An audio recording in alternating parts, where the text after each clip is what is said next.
Saindhav cinema చూసినా అన్న, cinema మాత్రం ఒక మంచి యాక్షన్ థ్రిల్లర్ మూవీ అన్న. సినిమా బాగుంది, స్టోరీ బాగుంది, ఒక మంచి మెసేజ్ ఇచ్చిందన్న.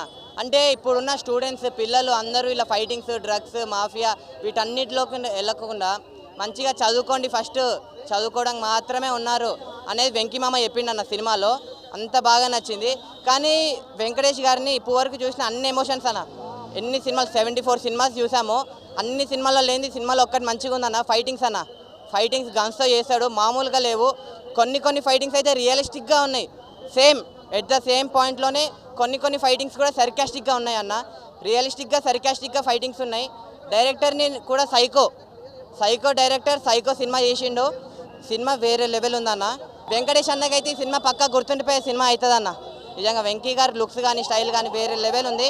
లాస్ట్ చెప్పేది ఏంటంటే సైంధవ్ సినిమాని ఎలాంటి చూడాలంటే పిల్లలు, పెద్దోళ్ళు, పెళ్ళకానో, లవర్లేనో, బ్రేకప్ అయిన అందరు వెళ్ళి చూడండి, ఎంజాయ్ చేయండి. Thank you. సైంధవ్ సినిమా చూసి వస్తున్నాను.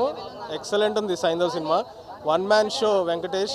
ఒక శత్రువు, ధర్మచక్రం తర్వాత అట్లాంటి ఎమోషన్ క్యారీ చేసిన మూవీ ఫస్ట్ నుంచి లాస్ట్ వరకు. అండ్ వెంకటేష్ గారిని అలా చూడటం అసలు ఫ్యాన్స్గా అసలు ఎక్స్ట్రాడినరీ. మేము ఆ ఎమోషన్ని ఫీల్ అవుతున్నాం. ఎక్స్ట్రాడినరీగా ఉంది. అలాగే సేమ్ ఈక్వల్ పాయింట్స్ ఇవ్వాలి నవాజుద్దీన్ సిద్దికీకి కూడా. ఎక్సలెంట్గా చేశాడు నవాజుద్దీన్ సిద్దికీ. అసలు it very right debut for Nawazuddin Siddiqui in Telugu. And Venkatesh fights అయితే చాలా బాగున్నాయి. ఇంతవరకు వెంకటేష్ గారిని రీసెంట్ టైమ్స్లో అట్లాంటి ఫైట్స్ అయినా చూడాలి.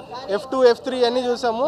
కానీ నౌ ఫుల్ కంప్లీట్ ఎమోషనల్గా అసలు ఎక్స్ట్రాడినరీగా చేశారు వెంకటేష్ గారు. And very happy to see Venkatesh like this. చాలా బాగుందన్న మూవీ. ఆఫ్టర్ చాలా రోజుల తర్వాత విక్టరీ వెంకటేష్ గారు చాలా పెద్ద హిట్ కొట్టారు.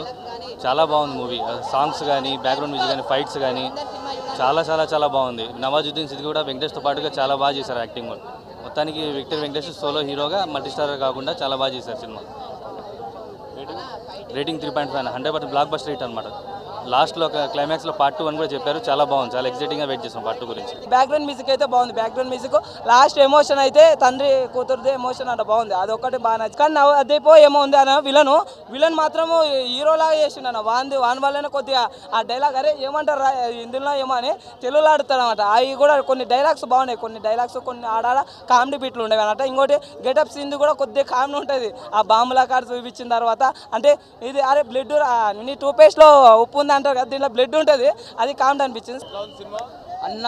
ఎన్ని సెంటర్ సింగల్ అండ్ గణేష్ అనే ఏముందన్న సినిమా మాత్రం సంక్రాంతి బర్రెలు దిగిన వెంకటేష్ గారు. చెప్తున్నా నిన్న హనుమాన్ చూసిన అది బ్లాక్ బస్టర్ కొట్టింది, ఇది కూడా బ్లాక్ బస్టర్ కొట్టింది. 75 సినిమా తీసిండు, దాంతో నిరూపించుకుంటూ అన్న మళ్ళా వెంకటేష్ అన్న సినిమా మాత్రం హిట్ కొట్టిండు. ఎక్కడ నీకు బోరం లేదు. ఒక లేడీస్కి మాత్రం కనెక్ట్ అయితే సినిమా ఇది. ఒక తండ్రి కూతురు ఒక పాపను ఎలా కాపాడుకోవాలని ఒక సినిమా స్టోరీ ఉంది. ఇది ఒక డిఫరెంట్గా తీసిండు. కథ కూడా డైరెక్టర్ తీయడం కూడా ప్రజెంటేషన్ మంచిగా చేసిండు.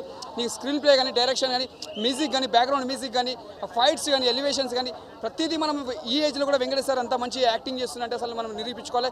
అందుకే విక్టరీ వెంకటేష్ అని పేరు వచ్చింది అనేది. అందుకే నిరూపించుకున్నాడు. ఈ సినిమాతో 75 సినిమాతో ఆయన బ్లాక్ బస్టర్ మూవీ కొట్టిండు. ఎప్పుడు సంక్రాంతి వచ్చిందంటే మన విక్టరీ వెంకటేష్ ఫ్యామిలీ అంతా ఎదురు చూస్తారు. మనకు ఫ్యామిలీ నెంబర్ లాగా ఒక వెంకటేష్ గారి సినిమా వచ్చిందంటే ఆడియన్స్ అంతా ఎదురు చూస్తారనే సినిమా. అలాంటి సినిమా ప్రజెంటేషన్ చేసిండు. ఈ సినిమా బ్లాక్ బస్టర్ కొట్టింది. ఎందుకంటే ముందుగా హ్యాపీగా కంగ్రాచులేషన్ డైరెక్టర్ గారికి చెప్తున్నా. జై విక్టరీ.